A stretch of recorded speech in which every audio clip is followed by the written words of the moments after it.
aunt I've barely spoken to in the last 20 years wanted my sister and I to use our inheritance to buy her a house. I had to suffer through a holiday recently with my aunt. I put up with her presence so I could get to know my cousin better, which made me annoyed all over again about something she did a few years ago. My mother killed herself in 2020. As a consequence of this, my sister and I received a large inheritance from our grandfather's estate, mother's father, obviously, enough to buy a house with. My dad sorted out the details of the taxes we had to pay on the inheritance for us. We offered him a third share to take care of himself, but he stated he didn't want to touch the money. The aunt who I went on holiday with, we'll call her Rachel, is an avowed socialist, while the other aunt, who we'll call Tilly, has led a hippie lifestyle for decades. They're both in their 60s and are my dad's sisters.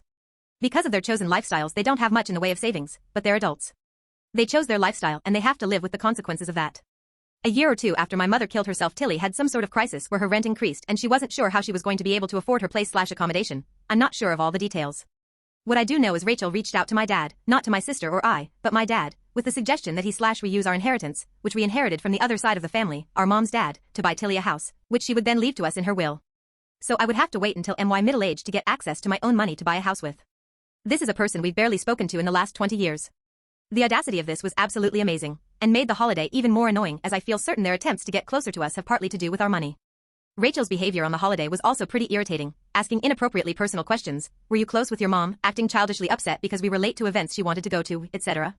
It set my sister and I arguing as well, so we're 100% never going on a holiday with her again.